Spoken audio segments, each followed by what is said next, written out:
Hello there, my name is Bonnie Violet, and in case you don't know where you are, this is Dragon Spirituality. And tonight we'll be meeting Hennessy Williams. If you haven't been to Dragon Spirituality before, tonight we just take a moment to talk about drag and spirituality and to maybe have a moment in with which they both can exist together. Maybe talk about how they're related, how they're not related. I think for me, drag has been something that might have not been allowed in previous spiritual spaces. And I'm excited for myself to claim space, reclaim our sanctuary as being a drag person and being spiritual, a drag person, but being in drag and being spiritual. So what I'd like to do is I'm going to go ahead and introduce our guest. Hennessy Williams is a genderqueer drag performer who loves all things vintage, goth, Western, and genderfuck. They love to use drag to pay homage to their culture and also to question and challenge one's perception of what it means to be queer, Asian, American, and all of the above.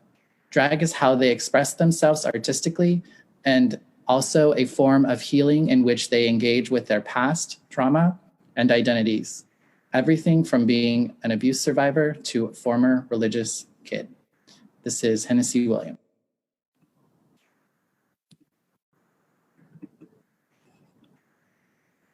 Hi, everyone. Hey there. Wow, such a beautiful piece. I love that piece. That's how I came across that video, and that's how I came to know you. And I was just blown away, and I was like, I need to know more about this drag artist. So I'm excited to have you on the show. Thank you so much for inviting me. I remember when you left that comment, you really appreciated my video. It means a lot that people are seeing the video. It was a really personal piece for me for both Pride Month and also for Asian American History Month. So yeah, thank you. Yeah, for sure. Yeah, I was so nervous. I was like, they don't know me, but I'm just gonna try to send an instant message and see what happens. So I was so glad you said. Yeah. You said yes. Can you tell us a little bit about a little bit more about the performance piece? Yeah, absolutely. So a lot of people have told me that they really like that version of the song. I actually liked it way back when it was, just Coldplay. But one of the origins of the song. And the reason why it was in the movie Crazy Rich Asians was because yellow historically has been a slur used against Asian people, and it's reclaimed in the song. And the Chinese lyrics which is in Mandarin, the language I actually grew up speaking but lost a lot of. The lyrics are a lot more beautiful and I think meaningful in that language.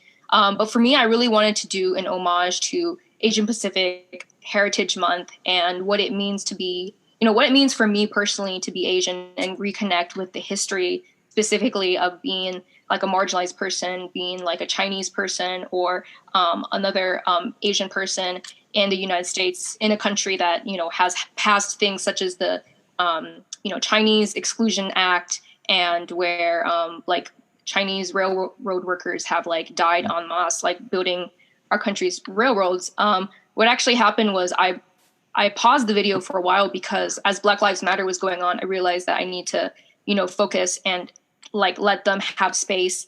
And then I was thinking also about how I can make the video more intersectional. So I wanted to make sure not to have just East Asian representation, but Filipino, Indian, South Asian representation, about, solidarity with people that were targeted after 9/11. And of course, also the solidarity of Asian American activists such as Yuri Kochiyama, who have, supported the Black Panthers, supported the civil rights movement. And I wanted to basically, kind of bring that up that our survival is also entwined with the survival of other people, and, pull it all together in something ending with, the passing of marriage equality and kind of the future. So for me, there was a lot of emotions wrapped up in it, and even more stemming from my past. But for me, this was both a political and really personal piece. I really got that. I mean, I felt very emotionally connected to the performance and you doing it. The song was beautiful. The visuals were amazing. I felt like I was learning something as well as just enjoying it. And I really love drag that tells a story. Is a lot of your work similar? Yeah. I just love drag in that it can like move you, make you laugh. I really love, basically like telling a story, or just like kind of making people think. So like a lot of my numbers are a little bit narrative based. There's sort of like some sort of like reveal or, something at the end, whether it's a gender fuck number, you like take off clothes and then you transition from like looking like, a man to looking like a, gender fuck queen in a leotard and whatnot. And yeah, I would say that's a huge thing for me. And I also want to make people question their perceptions. Like people have maybe like a certain image of what Asian American looks like or what a queen looks like, what a king looks like. And for me, I want to like make them question that. Like I do a lot of cowboy and Western numbers and no one ever like thinks of like an Asian person, in that kind of outfit. But I'm like, you know what? Like I'm Asian American too. Like I can, basically take ownership of like these identities and it's not contradictory. Yeah, it's beautiful. I tend to that tends to be my lane too. I like, sometimes I want to just like have fun and do something silly, but it almost always has to have some sort of like purpose behind it. I'm getting there. I was curious to kind of know a little bit more about like life before Hennessy, like even like little like long time ago, childhood stuff. Would you mind sharing a little bit about kind of how you were raised? Yeah, absolutely. I have so much to talk about in that regard, and it's crazy to see me like now wearing a cheapao, which is something I wouldn't have worn before, and making that video because when I was younger, I actually like hated being Chinese. I like really disliked my culture because for me, there had to be a way to explain like why I was being hurt by so many people, specifically my family members. And they would say things like, you have to be perfect. Like you have to, they just like push so many beliefs in me. But I feel like when you get a lot of negativity and hurtful remarks, and when they would say hurtful things about like other people, it just made me like really associate the culture with them. And really just made me dislike things. So when I was younger, I actually said like a really like terrible things about like my culture. And then I think part of me growing out of it is learning how to like reclaim it in my own way. I've lost so much of my Mandarin. There was like a period where I had to like make myself like Chinese food again because it's really weird because I became vegetarian. A lot of the food I liked before, I can't eat that anymore. And then like I have to find like a way to like kind of reconnect with the food. And so trying to like remember my train of thought, but it's just been a whole entire process to reconnect with myself and also define like Chineseness on my own terms, because like Han Chinese people have also been like oppressive, and what I want to basically share is not that sort of like imperialistic, hierarchical sort of like culture. For me, it's something of inclusion. But yeah, to talk a little bit more about my childhood, I think in short, it sucked. Like, I think I stopped becoming a kid when I was 12. There was just so much going on.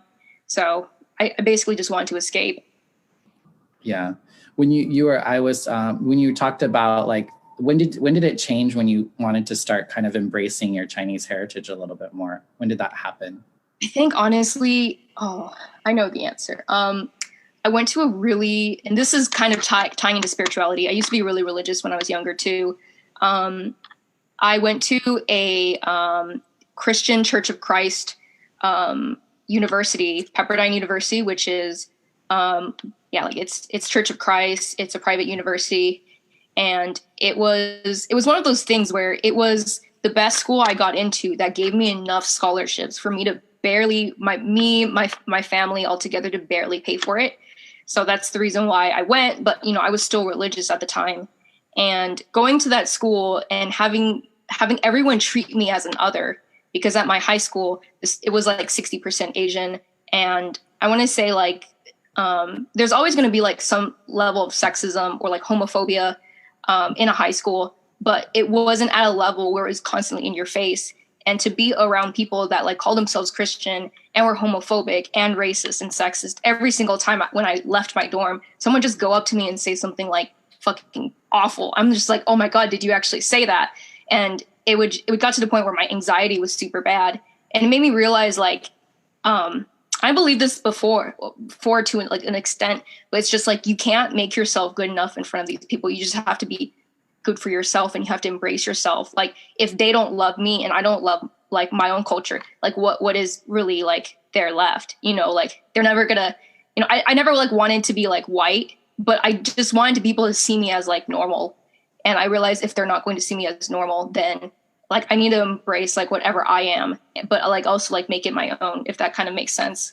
Yeah, definitely. I mean, I've heard a lot of people kind of talk about that around sexuality and sexual orientation, like the kind of getting to that place of like, if I can hold my queerness, if I can be comfortable in myself, then what's going on, then maybe other people can read that too. But either way, like, yeah. So what then kind of changed? So you just like during that process in college, or? Yeah, it was a slow like process in college, from kind of, it was kind of from like late high school, just kind of, just tolerating things, not saying bad things, but just tolerating my family, tolerating my culture, not really having much interest, to college. After seeing all these things, it was kind of like, like going back and figuring out who I was once I left that school and was in community college. And then basically, I think when I came into activism and I met all these amazing Asian American people that were activists and supporting causes that I really believed in, it made me realize like there are people that are like me and stuff. So when I went to UC Irvine for this conference, it was actually the Asian Pacific Student Association conference. But yeah, it was like that conference, and that like changed my life, because they talked about so many intersectional issues about like, paternalism in like Filipino countries, about like homophobia and being Asian American, about intergenerational violence. And these were all things I wanted to know about. These conversations would never even be started at Pepperdine, because they still had to kind of like learn how to treat people as human. Basically, I feel like. So I ended up going to UC Irvine and being part of that group there, and just learning so many things. And that's when I realized like you can, like, the culture I identify with doesn't have to be the culture my family pushed onto me, essentially. It can be my own thing. And for me, that's, being Asian and being like hella gay, and, being in solidarity with other marginalized people. Right. Yeah. Yeah. I just, fantastic. So it's like getting to go to Irvine. Had you been thinking that way before, but you just hadn't been able to, like, I guess part of it is like, sounds like Irvine really kind of opened up to some things. Were you kind of aware of it, but you just hadn't had access to the information, or? Kind of like in a way, I feel like sometimes there's information out there, but you see it floating around, but when you meet someone that is there to kind of like guide you through it, like when you go through like this period of, I guess, like becoming an activist, or especially like academic activism, you're not going to know all the right words. You're not going to know, what's like problematic sometimes. And so sometimes someone has to like take your hand and like lead you through it. And sometimes you kind of just like end up getting in the middle of it, and you find out like on your own whether, it's the easy way or the not so easy way. And I think for me, like oh man, like I've always just been like, how come people don't care about other people? Like, how can you not care about people that are like, suffering out there? How can you not care about racism? And I remember like being at the age of 6 and hearing my parents say really racist things and being like, that doesn't really sound right. Like it's wild. That sort of like just immediate, I don't know how to say it, just like whiplash of like, oh, so you don't think like that. For me, I feel like there's definitely been periods where I was like ignorant and there were a lot of things I didn't know, but finding just really inspiring people that made me realize like, I want to be more like you. I remember there was like a queer person at that conference who talked about like, had this amazing workshop, like basically on sex and consent. And I was just like, I was like enamored, to be honest. I was like, I want to be you. Like I ended up getting tattoos. I cut my hair short. I ended up looking a little bit like that person. I guess, yeah, it's just like kind of like modeling yourself after people and realizing like you want to learn more, but you have to like really want to learn more things about like your culture and about activism and stuff. Yeah, I know. Like for me, I grew up in Idaho, and like there was like a lot of those racial comments that were said as well, and like I knew it was wrong, but I didn't have the language to like really confront it. Like even I would attempt to say, "Don't use this word, use this other word," but it's still being used in a horrible way. So it doesn't matter if you're, you know what I mean? Like it's still the same thing, but for some reason, I just thought it was better. But I think like it's what I'm hearing too is like for me too is like I only knew one narrative and I only knew one way of being the way I was, and I lacked the imagination of like seeing what I could be. Like, you know what I mean? Like I think we get told what we can be, and then once we start to see other people, like, oh, I think that's more of like where I'm going. I really related to you sharing that. Yeah, I saw this really inspiring post that like right now, like you are going to be a gay person that a young gay person looks at and thinks, I want to be like them. You're giving them permission in sort of a way by communicating who you are and living your most authentic self. Mm-hmm. And that really meant a lot to me. Do you hear that a lot too when you do drag? I hear so many people, like it feels like they find themselves somewhere in between. And like half the time I'm like, I'm just existing. And they're like impacted in such a powerful way. Mm-hmm. My friend who is Nepali and South Asian, she actually went to one of my shows where I did the king look. And so it was the Mandarin cover of Despacito, but it also had the Louis Fonsi part in it. So it was in Spanish and Mandarin. And me and Luke Modelo, who is my drag son, who is a Latinx king, we did a number together. The audience loved it. And then she was like, I didn't know that you could do drag that look like that. Mm-hmm. Like drag that's, like cultural and multilingual and stuff. And I'm just like, it can be whatever you want to be.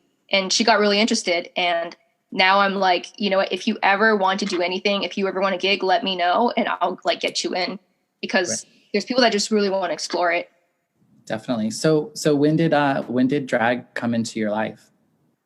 It actually came after I moved.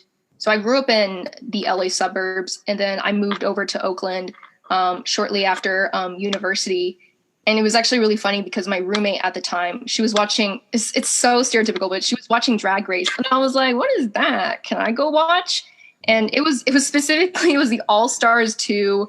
I remember Roxy and Tatiana. It was them doing their like set. And I was like, this is cool. So I started, I had always been kind of interested in drag kings for a long time, but like I didn't even really go out when I was younger. I would just like worked my ass off. I didn't really have public transportation.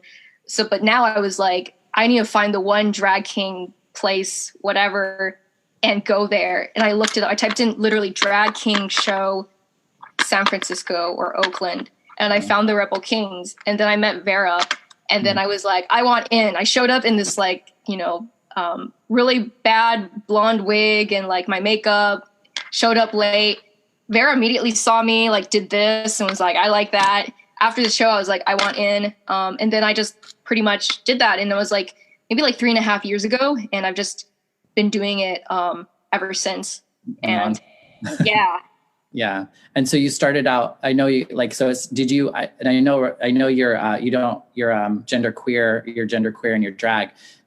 Did you start out being more of a drag king and then that change, or have you always had kind of that gender queerness about it?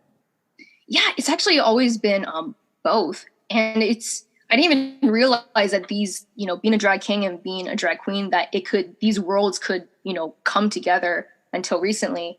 Because like I would try like a queen look when I was at home with my friend. And then the first time I really did drag was Halloween. I dressed up as Ernest Hemingway with like a whole like beard that took me like an hour to draw on. And then the first drag number I ever did was a king number. It was To Marry You by Bruno Mars.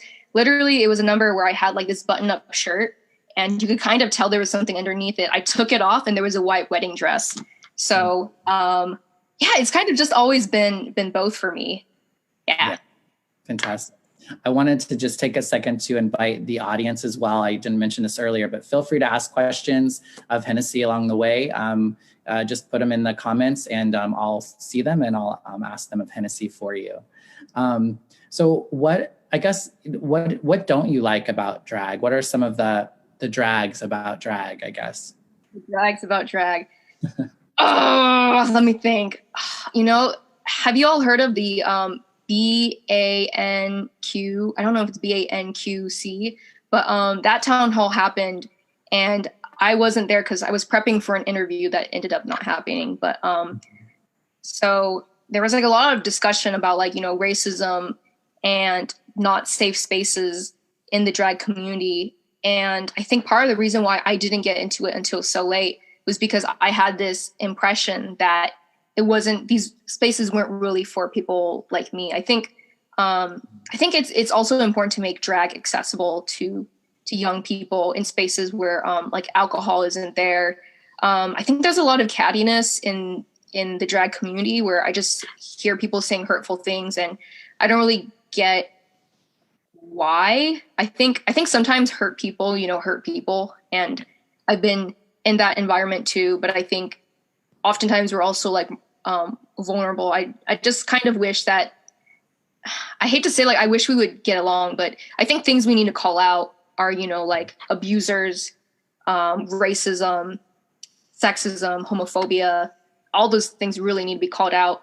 But I think if it's something else where it's just like feelings of people, I think sometimes I just wish people would be kinder to each other, when it's like not those things that I mentioned. Right. I feel like I think the San Francisco group is definitely looking at all of those areas, all of the intersectionalities of like what's not happening right in the entertainment here, like in like the Castro or even in San Francisco in general.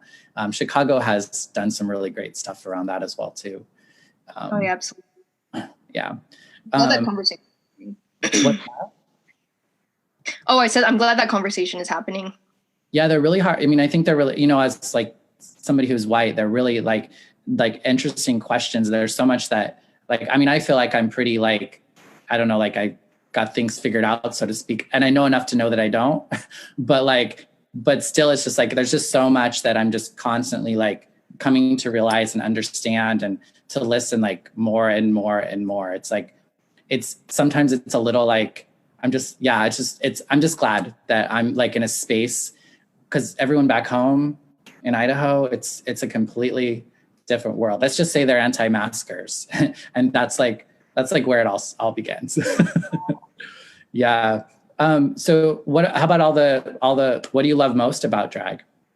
I think, and then this kind of goes into spirituality question, too.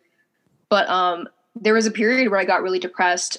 So I started off Christian and then I, stopped being Christian. I was kind of like not really believing in it, but then I just kind of felt a little bit empty in the sense that I was like, okay, so you go to work, you have fun, you have like a beer after work, you, I don't know, go see a show, find some entertainment, and then what? We just keep repeating this until we die. And I remember I was talking to my two best friends. I was like, is there more to life than this? And they I think they just said like, oh, Amy, like, like my real non-performer name. And then when I found drag, I stopped thinking those thoughts. I stopped thinking about like death. I just started thinking about like life and what I could create and love.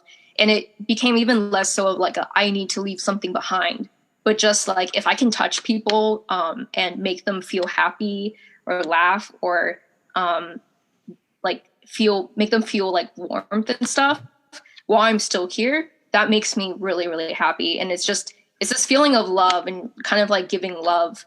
And I think from there, it's just really grown. So I think for me, the way it makes me feel in terms of like art, creativity, community, that means so much to me. But I think really without the community, there would be so much missing. I mean, you're giving life to people. I mean, that's why like I wanted to do this series. I think drag performers they are spiritual leaders. I mean, we might not call ourselves that, but like we lift people's spirits.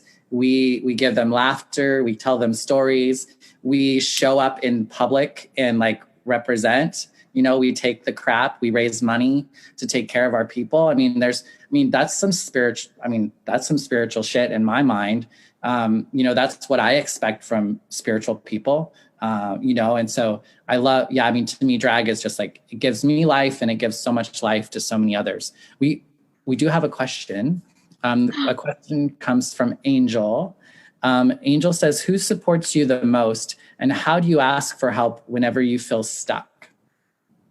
That is a really good question. My answer to this used to be not as easy, but now the answer is easy. I met my partner about 1.5 years ago, and it's really amazing just to meet someone that knows I'm non-binary and to have another queer person love you for all of the different aspects that you are. He helped me set up like my light before this. So that's my support. My sister's also really supportive. I think before him, oh man. But I think just like going to friends and going to people who have been there for you and just like tapping into your community. I'm sorry, what was the other part of the question aside from who do you go to? How do you ask for help whenever you feel stuck? I think, especially in the drag community, if someone says that they want to help you, in my experience, they really mean it. There are so many people that have just said, hey, like, I'll get you a gig. There's so many people that like, let me introduce you to this person. People have given me things like bags or like, I always give out makeup and stuff. And I think for me, developing trust was really, really hard, and learning how to be, not to be like so stubborn and like, I have to do everything myself. There's just so much that you can create when you collaborate with other people. So I guess there's no like easy answer, but it's kind of like a muscle. You kind of have to work with it. You start with the people that are like closest to you and you ask them for help. And then you can get to a point where you can feel more confident asking for help from other people. But it's really, really hard. And I can sympathize with kind of like the struggle of it. Yeah, it feels like it can take some time. I remember I had somebody I really love asked me if like she could be my drag mom. And I was like, I said no. Like, I was like, why would I not, why would I not do that? And it was just like, I don't know what it was, but I was like, no, I can't. And I was very not willing to take any sort of like suggestion as far as like how I like, maybe you should try a contour, or maybe you should, and I'm like, no, like I'm doing what I'm doing. But yeah, it can be really helpful just to kind of soften up and be like, I don't know, connecting with other folks. Mm-hmm. For sure. So would you say, what does your spirituality look like today? Do you have like a spiritual practice, so to speak, or is it more loose? Or I think for me, I don't really ascribe to so much of like a higher being or whatnot. One thing that I really, I feel like we have so much power to do what we want, to change and to take like power in our hands. Like, I mean, I literally escaped an abusive family in LA and left and literally forged the life that I have today. And that like really wasn't easy, but it also takes like a lot of resources to do that. So I'm not saying everyone can just like pack up and leave and stuff, but I think for me, spirituality, I think today is love, and love is like, it's something I had to build up because there was a period where I didn't want to have emotions anymore. I was so hurt and broken. Like, I found out a friend of 10 years had just been talking about me behind my back and just like really looked down on me. Like there's like a thing where someone only has you around so that you can make them look better. I couldn't believe that was a thing, but it totally was a thing. And my trust was shattered. It had been shattered before, but slowly like trying to teach myself how to love, and the love that I give to my cat, who like I, just love to death, the love that I give to my partner, to the people around me, like my drag daughter, my sister, who I'm really close with.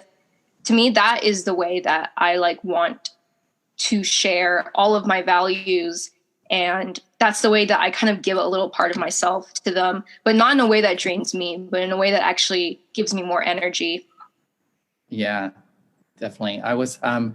would you want to talk with us a little bit about some of the other like mediums of drag? I know that you've done stage and video, but you also, like, I saw your cooking show and I saw you doing makeup tutorials. Like, do you want to talk a little bit about all of the kind of things that you're doing in drag as part of your art? Yeah, absolutely. So I do a lot of videography. So I participated in a lot of digital drag shows. I'm in one tomorrow, which is Golden Hour, which is actually a pretty spiritual show itself. But you had Syzygy on this series, so you know all about that. So I have a cooking show that's on YouTube.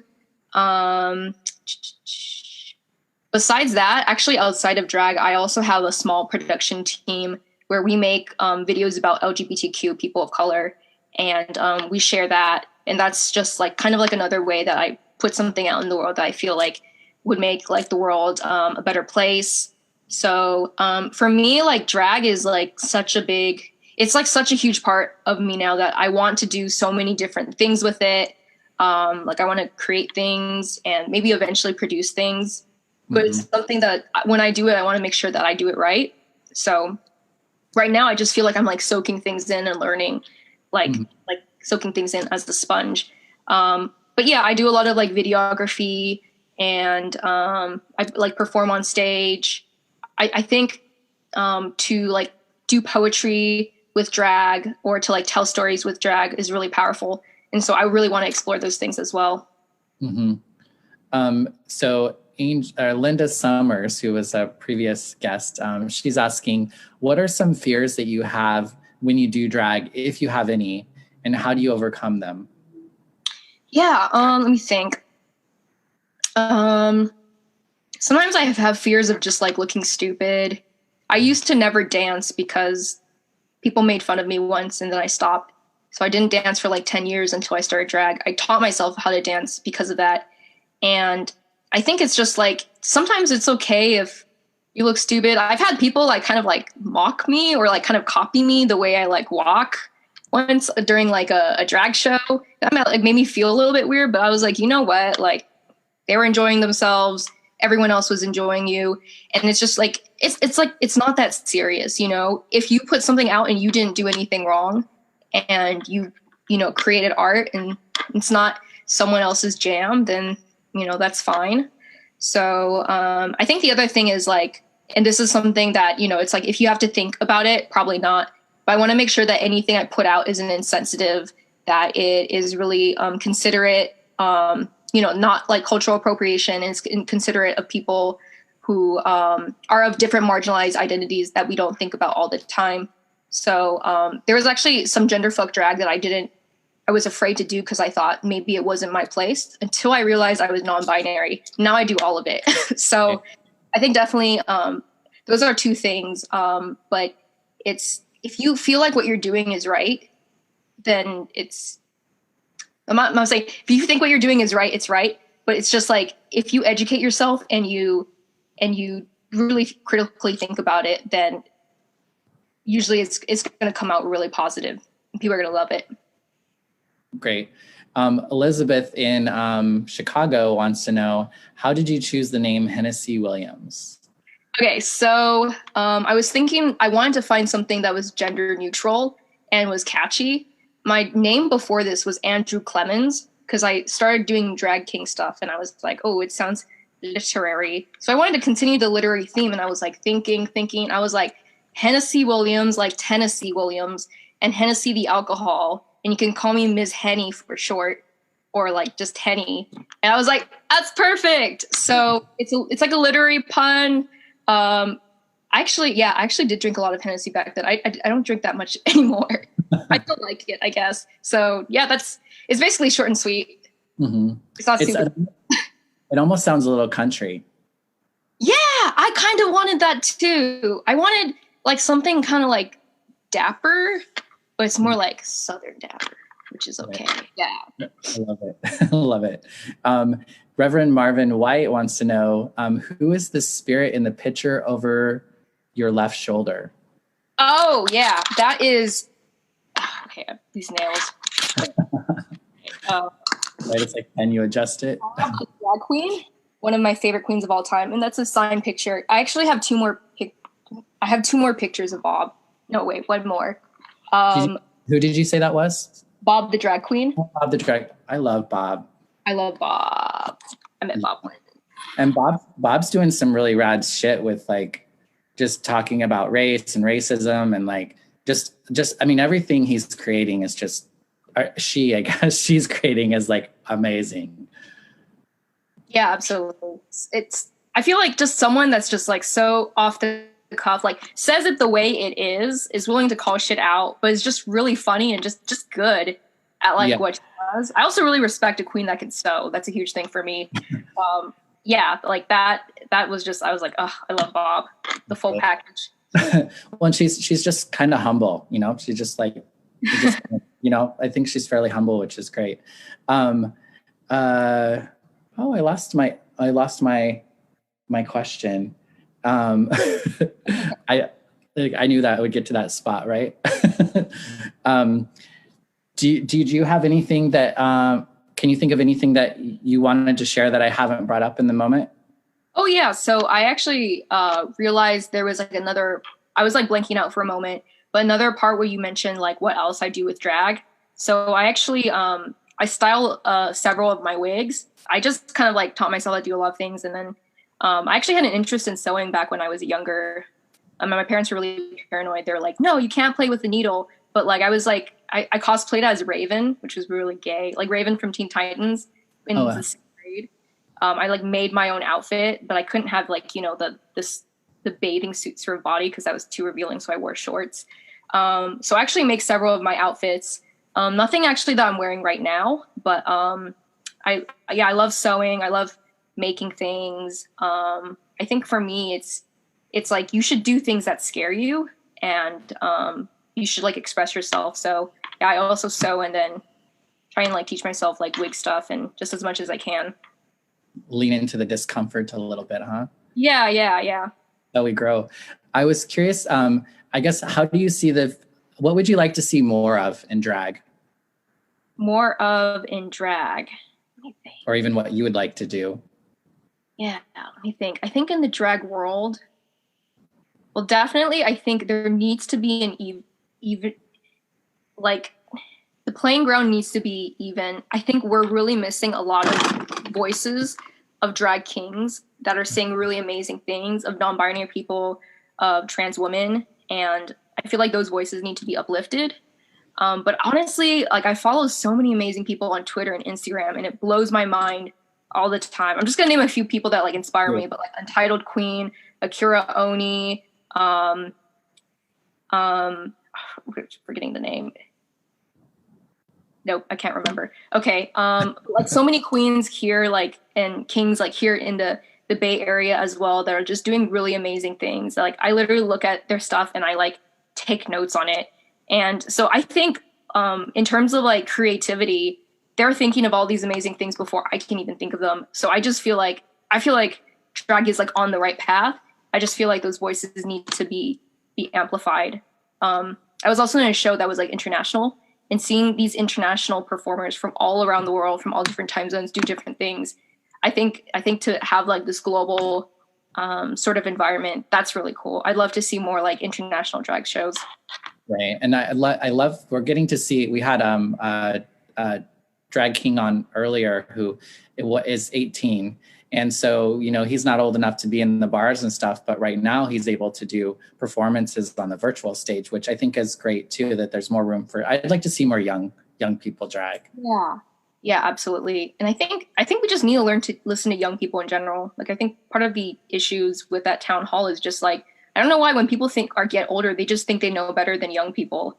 And I thought that when I was like a kid, and I still think that now, like kids are smart and you should listen to them. And sometimes they know things that you don't know because you haven't gone through it. Yeah. I'm just amazed. I love hearing just a different experience that people are getting to have nowadays than what I had growing up, especially around like queerness or drag or, you know, any of that fun stuff. One of the questions asks how cosplay or does cosplay influence your style? How has cosplay influenced your style? Oh, that's interesting. I want to say I haven't done that much with cosplay, but I actually did go to Anime Expo for 2 years when I was younger. I cosplayed as Naminé from Kingdom Hearts and Korra from Legend of Korra. So let me think. For me, it's less cosplay and more like I want to take bits from like historical like bits from like pieces of history. Like I pluck a little bit of that, or like sometimes something like inspired by like a video game or a TV show. I've actually been watching the anime Demon Slayer, and I think that's why my look is a little bit more like monstery today. So I just different things inspire me. Oh yeah, I've done an Avatar number where I was like Fire Lord Ozai. So for me, it's like kind of here and there, but I think it's really fun just to like do something, but then put a twist on it and then kind of do it your own way. I have so much respect for cosplayers. Like you just learn how to do everything. So I think cosplay is really cool. Fantastic. There's a question. I'm gonna I think it's Leah or Leah or Lay maybe, has a question. What was your most transformative moment or experience in drag?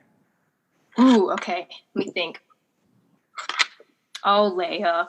I know. I'm like sorry for saying your name wrong if I did. Do you know Leia or Longanisa? Yes.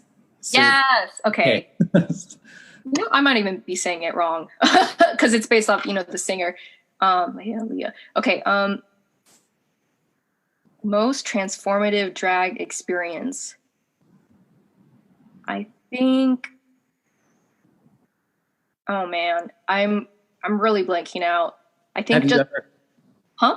Have you ever worked through like a process with some like for me like for me I like work through my gender stuff with being trans, and performing that has helped me like I don't know work through some of my shit or suicide with friends, things like that. I don't know, that's what comes to mind for me. Anything like that? Or so I did the Miss Gappa pageant, and I came to it being very confident. Mm-hmm. And I remember, so like this is because I know like Leia asked a question. I assume it's the same Leia, but I remember I got the question, if you weren't picked for this, which two drag queens would you want? Which drag queen would you want to win? So I mentioned Leia because her drag was just so inspiring to me, and I was like, it's like, when you don't exactly underestimate someone, but then someone comes out and just does something so amazing that you're just like, whoa, hold up. Like, right. That's amazing. You did that. And then my drag mom too, like with her bravery and talking about the different things that she's done, Mocha Fapa Latte. So I cited them both, and then they both came up to me and told me how much my words had like moved them.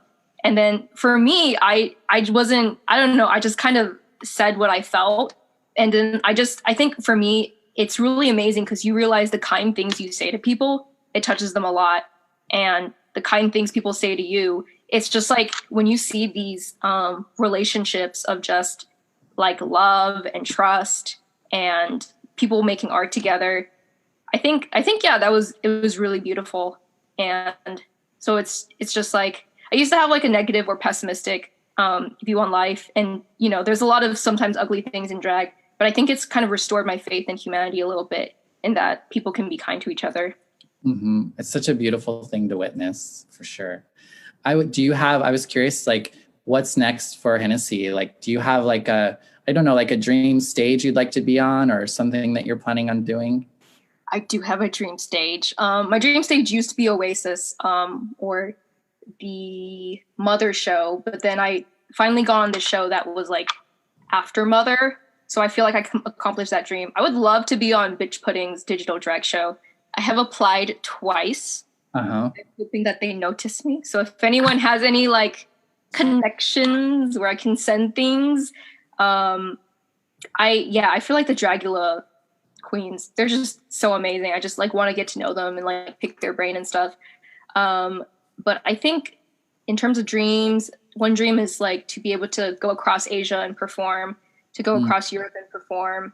And then also just really do cool things with my YouTube channel, drag queen cooking.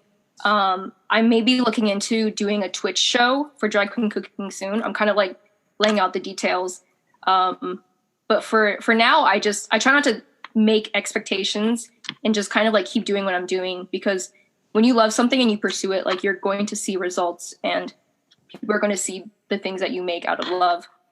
Right. What advice would you have for somebody who's maybe just getting started in drag or is thinking about it? Or Yeah, I would say definitely there's no shame in like just doing makeup in your bedroom and practicing by yourself. There might be a period where you feel like, oh, what am I doing? Or this looks bad.